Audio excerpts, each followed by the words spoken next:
Hey, I'm NichBoy and welcome to Pocket. Now, have you ever wondered what it would be like to spend 2 weeks with your family in a basement? I find out today in 60 seconds. 60 Seconds is a new game from Robot Gentleman Studios. It came out of Steam Greenlight, and it's kind of like a survival text adventure with graphics and gameplay. It's kind of hard to explain. You basically just need to survive the apocalypse with your family. Let's dive in. Hey, kid! God, you're ugly. Okay, so this is my house. So I need to wander around here and just... No, too late! No time for... I just gotta grab everything! Okay, so the idea here is I need to grab supplies before my 60 seconds run out, and I throw them down the bomb shelter here. Pretty amazing that that bomb shelter, it's just like a room. It's a whole room with just a giant trapdoor, and it's like you knew this was coming.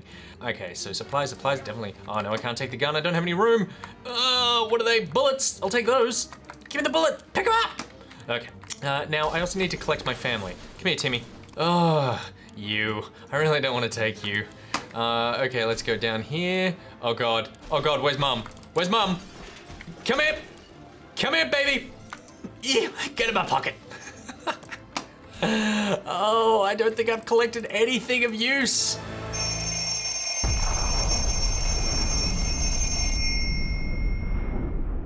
Okay, so I'm in the bunker. I've done so badly. Look, there's no food, there's no water. Oh, it's gonna end terribly for you guys. Look at you. He's just sitting there thinking, I shouldn't have picked up my stupid daughter. I'm gonna say she looks like a Brunhilde. Day 1. All of us made it into the shelter just a second before the blast. That was a close one. As long as we're all together, we can make it work down here. We remember hearing canned soup is healthy for you. Wrong. Our shelves are full of cans. We'll eat from cans. We'll sleep on cans. We'll even talk to cans. Some of us already do. Looking at you, Brunhilde. Barely just enough water here for everyone. We will have to ration it strictly. Oh no. I get to choose who lives and who dies. It's like Sophie's Choice. Wonder if that's a reference that anybody gets. Considering this has only just happened, I'm gonna say you're all fed. So let's just skip this. We've been busy since we got to the shelter, but there's still much to be done, like trimming that shrubbery in our yard. That's definitely something we wanna do when we get out of here. The man's delusional. Day 2. Wow, he grew a quick beard. Timmy's still looking at something. Look at those bullets. I don't have a gun. I didn't pick up the gun because of Brunhilde. She took up too many spaces. Day 2.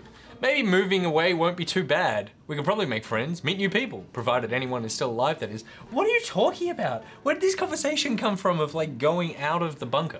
It's always better when things are calm. Luckily, nothing new happened to Mary Jane today. Mary Jane. I'm gonna say that's Brunhilde. We're gonna call her Brunhilde. Despite the dire circumstances and all the trouble we're going through, Timmy has been very brave. Is he? Or is Timmy in some sort of paralytic state where he can't move? Just constantly staring. Staring and never blinking. Today was relatively calm for Dolores. Ted is not complaining today, at least not very much. Who's writing this journal? Timmy? Brunhilde? Ted, the husband? Dolores, the wife? Who is writing this? Do you know there's a 5th person in the bunker?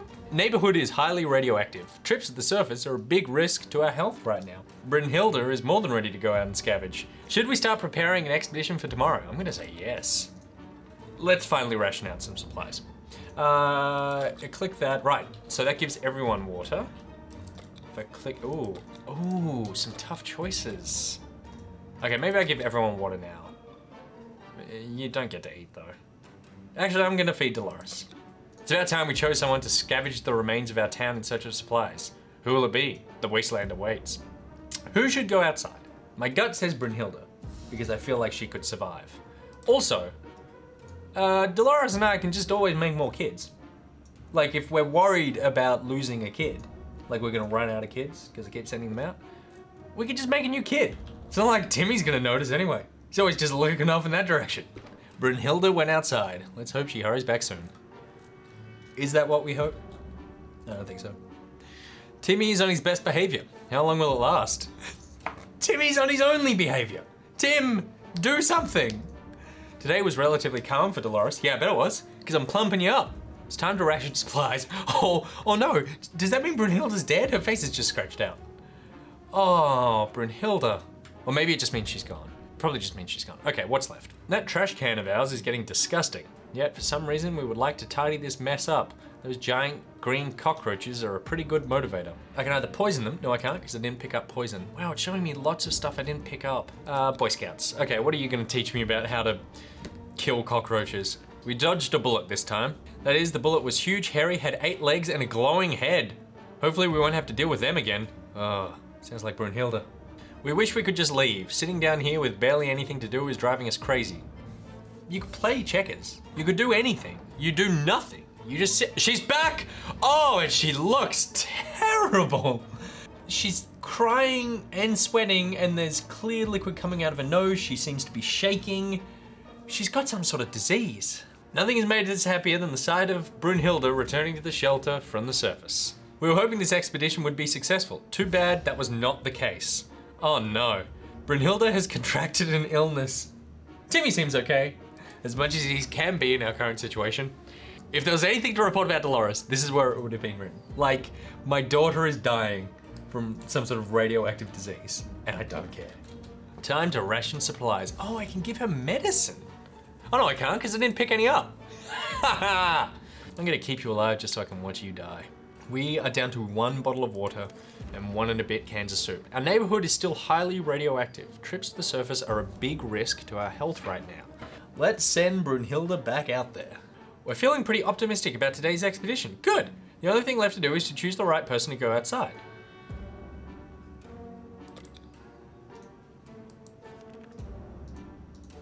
Bye-bye, sweetie. Dolores is quite calm given the situation. Where is water when Ted needs it? Oh, God, this stupid family just constantly need to drink. And no mention of peeing. No mention. That's it. That's it. That's a water. That's done. That's done. You happy now? Day 11. We made contact. The military is out there and they're coming for us. All we need to do now is wait patiently. Yeah, sounds good, but I wonder if it's one of those sort of fake out situations. What's left? Time to ration supplies. Nothing. The last time I sent out Brunhilde, she was gone for, I think it was 2 days, so she should be coming back, hopefully with food. Day 12. We dodged a bullet this time. That is, if a bullet was huge, hairy, had 8 legs and a glowing head. Hang on a second, we've had this day. Hopefully we won't have to deal with them again. I'm just cribbing all my old material. Timmy is very hungry. Dolores would really love to eat something. Dolores has to drink sometimes. Dolores just needs a G&T to calm Mummy's nerves. Okay, day 13. Timmy should eat something. Some water for Timmy would be nice. Water for Timmy! Day 13. This is insane. We keep finding spiders everywhere. They're in our soup. We don't have soup. They're in our water. We don't have that either. We swear some of them keep coming back and they're bigger every time we see them. It can't go on like this. It's time to wage war on these spiders with this Boy Scouts book. Oh, Dolores. Oh, you don't look too crasher. Ah! No, baby. Oh, it took you overnight. Ah. Did you drink the poison? How did it happen so quickly? And why are you just leaving her there? You know what the good thing is though? It's a blessing that little Timmy hasn't noticed. Dolores bravely faced hunger, however, eating is a habit that is hard to shake off. It's a good line. She couldn't take it anymore. One of the cupboards in the shelter was a bit shaky, so we pulled it out to give it a new home. In the process, we discovered a secret door. Where does it lead? No idea, but let's find out. Didn't you build this house? Isn't this your house? I'm beginning to really doubt whether this family deserves to survive the apocalypse. Okay, good. They didn't. Dad's dead. He went the way of Mum. Brunhilde seems to be slowly morphing into a chicken. Lack of water drove Timmy insane. He opened the shelter door and ran away without looking back because he can't physically turn his neck. We didn't make it. These are our final words, and our advice to anyone who reads this is obscured writing. What would your advice be? What would your advice? Eat. Make sure you eat and drink enough to live. So that was 60 seconds. And look, that was fun. I like the idea of what they're doing. There didn't seem to be too much variation in the actual gameplay. It was pretty much just choosing who eats and drinks and then, you know, someone to go outside. Some of that could have something to do with the fact that I didn't collect certain things at the beginning in that mad panic of the sort of if I'd taken the rifle and med kits and that sort of thing, those adventures would have turned out differently. Maybe Brunhilde would have gone and killed me some deer or something to bring back.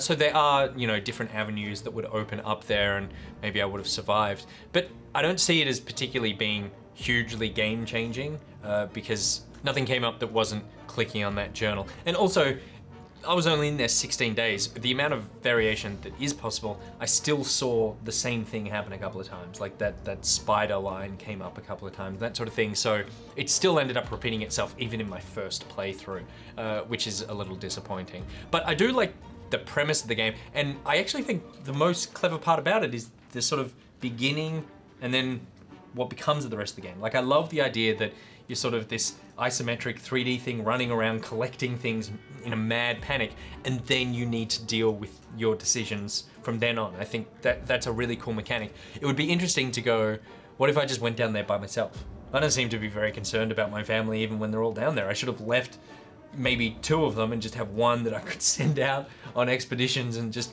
my guinea pig who can get sick and die. And I just wait for the military to turn up. Then I start anew in Acapulco or somewhere. It's a fair price for what it is. I got like an hour's worth of enjoyment out of it. I'll probably play it again to see what happens. But if you are looking for this kind of game, I would actually recommend playing Discourse, which we've played in previous episodes. It's the same sort of survival idea, but heaps more choices that actually have a huge impact on the game. Many areas to explore, much more interactive storytelling, and sort of a more fun game that has more replayability. But you know, this was a nice way to pass the time. In fact, they probably could have used this game down in the bunker. But look, that's all the time we have for today's episode of Pocket, so NichBoy out. I'm gonna play again. I'm gonna leave that stupid playing daughter behind.